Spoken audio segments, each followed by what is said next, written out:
Hello बच्चों, welcome to doctor अड्डा। मेरा नाम है भारती और मैं आपकी ज़ूलॉजी एजुकेटर हूँ। अभी कुछ दिन पहले आप लोगों का जो पेपर पैटर्न था वो चेंज हुआ, सेक्शन भी रिमूव हो गया। अब आपको सिर्फ 180 क्वेश्चंस है जो आप लोगों को करने हैं। अब मुद्दा ये बैठता है कि अगर आपका सेक्शन बी रिमूव हुआ है, इसका मतलब ये है कि अब आपके पास वो जो छोटी सी एडवांटेज थी ना कि यार मेरे को 15 में से 10 क्वेश्चन करने हैं, तो वो 10 क्वेश्चन करूँगा जिसमें बिल्कुल शॉर्ट हूँ। तो आपके पास ऑप्शन थे, अब वो हट गए हैं। अब पेपर जिस तरह से हमारा लास्ट ईयर का पेपर आया था, 2024 का पेपर आया था, 2023 का पेपर आया था, वो दो पेपर बड़े इजी थे, है ना। इजी एज कंपेयर टू अगर मैं बोलूँ 2020 वाला पेपर, 2021 वाला पेपर, उन दोनों के कंपैरिजन में ये वाले पेपर बहुत इजी थे, जिसके वजह से कट ऑफ बहुत ज़्यादा गई। अब जब कट ऑफ ज़्यादा गई है, इसका मतलब क्या है कि इस साल कोशिश ये होगी कि कट ऑफ थोड़ी सी कम हो, ज़्यादा तो कम नहीं हो सकती। आपका अभी भी टारगेट स्कोर होना चाहिए 650 प्लस, और मैं बोल रही हूँ 680 प्लस आपका टारगेट होना चाहिए। अब मुद्दा ये बैठता है कि पेपर को टफ, अगर मैं बोल रही हूँ कि मैम आप बोल रहे हो कि यार टफ आएगा, कैसे आएगा टफ? क्या पेपर आउट ऑफ एनसीईआरटी आ जाएगा? क्या पेपर बहुत कंफ्यूजिंग आएगा? क्या पेपर लेंदी आएगा? क्या पेपर बहुत डिफिकल्ट क्वेश्चंस पूछे जाएंगे, घुमा के पूछे जाएंगे? तो किस तरह से आप टफ बताना चाहते हो? तो बेटा जी, मैं आपको एक बहुत इंपॉर्टेंट चीज़ बताती हूँ। जब मैं बोल रही हूँ कि पेपर टफ आएगा, तो टफ कैसे हो सकता है?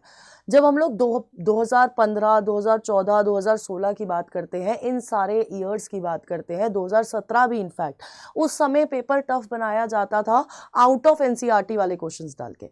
बहुत सारे आउट ऑफ एनसीईआरटी वाले क्वेश्चंस डाले जाते थे, जिसकी वजह से पेपर टफ है। और इसी वजह से कोचिंग इंस्टीट्यूट्स में आउट ऑफ एनसीईआरटी बढ़ाया भी जाता था, क्योंकि उस समय पेपर आउट ऑफ एनसीईआरटी बहुत ज़्यादा पूछा जाता था, है ना। तो इस वजह से हम लोग बोलते थे कि यार पेपर उस समय टफ आता है या टफ आता था, ठीक है।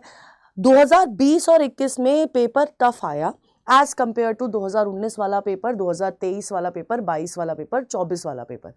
अगर मैं इनके कंपैरिजन में देखूं तो टफ कैसे बनाया गया, हमने टफ की डेफिनेशन कैसे चेंज करी? तो बेटा, हमने यहां पर एनटीए ने क्या करा, उसने क्वेश्चंस के टाइप चेंज कर दिए। कैसे चेंज कर दिए? मैच द फॉलोइंग कंफ्यूजिंग बना दिए। मैच द फॉलोइंग बहुत ज्यादा नंबर में लगाए। स्टेटमेंट बेस्ड क्वेश्चन कंफ्यूजिंग बनाया। आपको ही पता है कि एक एक स्टेटमेंट में नॉट, कैन नॉट, ये सारे करेक्ट, इनकरेक्ट, ये सारी चीजें डाल के कंफ्यूजिंग बनाया गया, यानी कि क्वेश्चंस को इनडायरेक्ट बनाया गया। अब बहुत सारे क्वेश्चन उसमें ये वाले डाले जिसके ऑप्शंस बहुत क्लोज थे, तुम्हें लग रहा था कि यार ये भी हो सकता है, ये भी हो सकता है, और इस तरह से कंफ्यूजिंग क्वेश्चंस, मतलब कंफ्यूजिंग ऑप्शंस आपके क्वेश्चंस में डाले गए। तो इस तरह से ये वाले साल में हमारा पेपर टफ बनाया गया एज कंपेयर टू इनके आसपास वाले साल, ठीक है। तो अब देखो, दोनों का क्राइटेरिया बहुत अलग है। यहां पर पेपर टफ बनाया गया कि आउट ऑफ एनसीईआरटी दे देते हैं, पेपर अपने आप ही टफ हो जाएगा। यहां पर एनसीईआरटी से कुछ थोड़ा सा बाहर था, लेकिन वो लिंक्ड क्वेश्चन थे। लेकिन बेटा जी, यहां पर मैक्सिमम पेपर टफ बनाया गया by changing the type of question. अब आपको पता है इस साल बोर्ड्स में भी आपका थोड़ा सा टाइप चेंज हुआ है ना।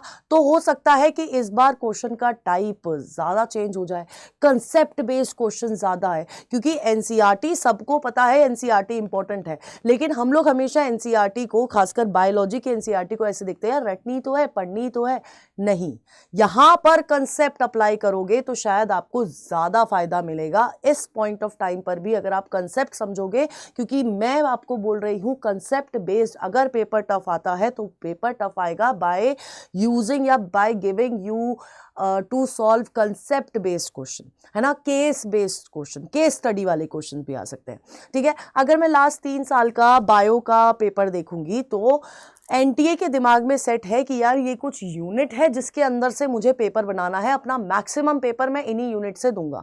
पहली यूनिट है हमारी सेल साइकिल वाली, ठीक है। दूसरी है जेनेटिक्स वाली, जिसमें हमारे 3 चैप्टर आ जाते हैं। सेल वाली में हमारी 3 चैप्टर आ जाते हैं, जिसमें बायोमोलिकुलर, सेल और सेल साइकिल, सेल डिवीजन है। फिर है इकोलॉजी, जिसमें 3 चैप्टर है। बायोटेक, जिसमें 2 चैप्टर है। रिप्रोडक्शन, जिसमें 3 चैप्टर है। मैक्सिमम पेपर आपका अगर मैं देखूं बायोलॉजी का इन्हीं कुछ यूनिट से पूछा जाता है। यानी कि अगर आप लास्ट 3 साल की या लास्ट 4 साल की एनालिसिस देखोगे, इन यूनिट से आपका मैक्सिमम पेपर दिखेगा। और किस तरह के क्वेश्चन दिखेंगे आपको? मैक्सिमम मैच द फॉलोइंग दिखेंगे, स्टेटमेंट बेस्ड दिखेंगे, असर्शन रीजन दिखेंगे, पेपर को टफ बनाने के लिए, ठीक है। अब मतलब क्या बैठता है? मतलब बैठता है कि अगर आप ये यूनिट अच्छे से कर लेते हैं तो आप ऑलरेडी बहुत अच्छा स्कोर कर सकते हैं। लेकिन अब प्रॉब्लम यह है कि 2025 में भी क्या हमें इन्हीं यूनिट पे फोकस करना है? क्या इसके अलावा और भी यूनिट है जहां से 2024 के पेपर को स्पेसिफिकली एनालाइज करके हम लोग को ये वाले चैप्टर्स भी ऐड करने हैं? तो मैं देखो आपको बताती हूँ यार। देखो, सबसे इंपॉर्टेंट चीज है नीट 2025 का पेपर टफ कैसे आएगा। अगर आप पूछोगे आउट ऑफ एनसीईआरटी आएगा, नहीं आएगा। बहुत क्लियरली मैं आपको बता रही हूं, आउट ऑफ एनसीईआरटी एक क्वेश्चन नहीं आने वाला है। लिंक्ड आ सकता है लेकिन वो आउट ऑफ एनसीईआरटी नहीं आएगा, ठीक है। दूसरा, लेंदी बना सकते हैं पेपर। कैसा आएगा? लेंदी आएगा पेपर, लेंदी आ सकता है। अगर आप देखोगे लेंदी बनाने के लिए मैच द फॉलोइंग डाल सकते हैं, असर्शन रीजन का नंबर बढ़ा सकते हैं, स्टेटमेंट बेस का नंबर बढ़ा सकते हैं। और आपके ऐसे कुछ पर्टिकुलर चैप्टर्स है जिनसे इसी तरह के क्वेश्चन अगर आप पीवाईक्यू एनालिसिस करोगे तो लास्ट 10 साल में लेंदी क्वेश्चन ही पूछे गए हैं, ठीक है। अब नेक्स्ट, और कैसे टफ बना सकते हैं यार नीट 2025 के पेपर को? आना सब इसी एनसीईआरटी से, जो आपने पढ़ा है वहीं से आना है। लेकिन पेपर को टफ बनाने का तरीका क्या है यार? कंसेप्चुअल हो सकता है पेपर और केस बेस्ड क्वेश्चंस वहां से आ सकते हैं। जैसे कि आपकी रिप्रोडक्टिव हेल्थ वाली यूनिट है, वहां से बहुत सारे केस बेस्ड क्वेश्चन आ सकते हैं, है ना। बायोटेक वाली है, वहां से केस बेस्ड, क्योंकि वो सारा एप्लीकेशन है भाई। तो इनसे कंसेप्चुअल और केस बेस्ड क्वेश्चन आ सकते हैं। मॉलिक्यूलर बेसिस, जेनेटिक्स हो गया आपका, केस बेस्ड क्वेश्चन आ सकते हैं, है ना। इसके अलावा ह्यूमन फिजियोलॉजी से भी बहुत सारे केस बेस्ड क्वेश्चन बनते हैं। तो इस तरह से आपका नीट 2025 का पेपर टफ बनाया जा सकता है। अब मुद्दा यह है कि कौन से चैप्टर्स हैं जिनसे आपका पेपर टफ बनाया जाएगा। अगर मैं स्पेसिफिकली बात करूं तो आपकी सेल साइकिल सेल डिवीजन वाला जो चैप्टर है, सेल साइकिल और सेल डिवीजन वाला चैप्टर है, यहां से पेपर टफ बनाया जा सकता है। सेल वाले चैप्टर से पेपर में क्वेश्चंस टफ आ सकते हैं। रिप्रोडक्शन, अगर मैं बोलूं, ये पूरी जो यूनिट है और खासकर जो ह्यूमन रिप्रोडक्शन वाला पोर्शन है ना भाई, अगर आप उसके पीवाईक्यू एनालिसिस करोगे ना तो आपको पता चलेगा कि उस चैप्टर से हर साल lengthy question, statement based question पूछे जाते हैं, असर्शन रीजन पूछा जाता है या मैच द फॉलोइंग आता है। बहुत कम टाइम ऐसा हुआ है कि उससे सिंपल एमसीक्यू वाला पूछ लिया जाए, नहीं। मैक्सिमम लेंदी क्वेश्चन ही आए हैं आपके इस वाले चैप्टर से। तो इस वाले चैप्टर से आपका क्या आ सकता है? लेंदी क्वेश्चन आ सकते हैं, जिससे पेपर में आपको टाइम ज्यादा लग सकता है, ठीक है। उसके बाद कंसेप्चुअल यूनिट, एप्लीकेबल वाली जो यूनिट है बायोटेक, इससे पेपर को बहुत अच्छी तरह से टफ बनाया जा सकता है। क्योंकि क्यों, क्या, कैसे आपको नहीं समझ आया होगा। अगर आपने इसका बेस अगर आपको क्लियर नहीं है ना बायोटेक का, तो आपके दोनों चैप्टर चले गए। और दोनों चैप्टर अगर चले गए, इसका मतलब मैं आपको बहुत क्लियरली बता रही हूं कि आपके 32 से 36 नंबर चले गए। क्योंकि ये एक हाई वेटेज यूनिट है और सिर्फ 2 चैप्टर है इस पूरी यूनिट में, ठीक है। इससे आ सकता है। और फिर हमारा जो जेनेटिक्स है भाई, जेनेटिक्स से अगर मैं बोलूं, अगर मैं आपको बताऊं तो आपका मॉलिक्यूलर बेसिस से भी, आपका इनहेरिटेंस से भी और आपके इवोल्यूशन से भी, इन तीनों चैप्टर से टफ क्वेश्चन बना सकते हैं। 2024 में भी एक क्वेश्चन था इवोल्यूशन का, एरास का क्वेश्चन था। एरास से पहले कभी क्वेश्चन नहीं पूछा गया है ना, बहुत रेयरली क्वेश्चन पूछा गया है। लेकिन इस बार वो जो क्वेश्चन था वो बहुत कंफ्यूजिंग क्वेश्चन था, है ना। बहुत सारे बच्चों को समझ ही नहीं आया होगा, क्योंकि एनसीईआरटी में बहुत क्लियरली मेंशन नहीं है ना। चार्ट्स के अंदर एरास मेंशन है लेकिन उसको अच्छे से एक्सप्लेन नहीं करा हुआ है। तो अगर आपने एनसीईआरटी डेप्थ में नहीं पढ़ी है बेटा, तो आपका वो एरा वाला क्वेश्चन गया। तो मैं आपको बोल रही हूं जेनेटिक्स वाली यूनिट आपको इस तरह से करनी है कि आपका एक भी क्वेश्चन मिस ना हो। और इससे बहुत कंसेप्चुअल क्वेश्चन बनते हैं, बहुत लेंदी क्वेश्चन बनते हैं। और प्रिंसिपल इनहेरिटेंस का जो डिसऑर्डर वाला पोर्शन है, वहां से केस बेस्ड क्वेश्चन बन जाते हैं। और इवोल्यूशन बहुत बड़ा चैप्टर है, कंफ्यूज हो जाओगे। उसका जो आपका खासकर इवोल्यूशन ऑफ मैन वाला है, जहां पर आपका क्रेनियल कैपेसिटीज की बात करी गई है, ईयर की बात करी है, कौन कब आया, कौन कब ओरिजिनेट हुआ, कौन सा फॉसिल कब मिला, ये सारी चीजें मैच द फॉलोइंग में आएगी तो कंफ्यूज होगे।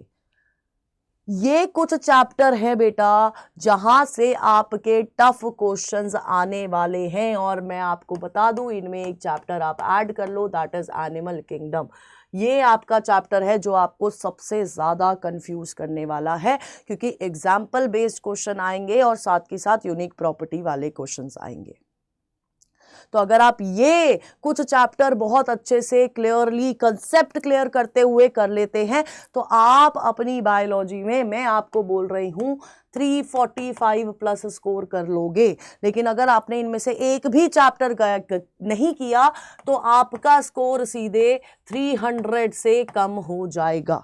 बहुत क्लियरली मैं आपको बता के चल रही हूँ, ठीक है।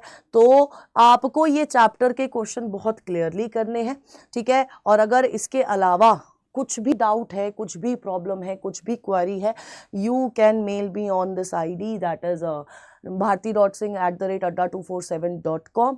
और अगर आपको कुछ क्वेश्चंस का PDF चाहिए या फिर आपको पता करना है यार मैम PYQ एनालिसिस चाहिए तो आप कमेंट ड्रॉप कर सकते हैं, आपको डॉक्टर्स अड्डा के टेलीग्राम पे मिल जाएगी, ठीक है। तो स्टे ट्यून ऑन डॉक्टर्स अड्डा, क्योंकि बहुत सारी चीज़ें यहाँ पर आपके लिए चल रही है। मॉक टेस्ट चल रहा है, शाम को 7 बजे भी एक मॉक टेस्ट है ज़ूलॉजी का, तो उसमें आना नहीं भूलना है।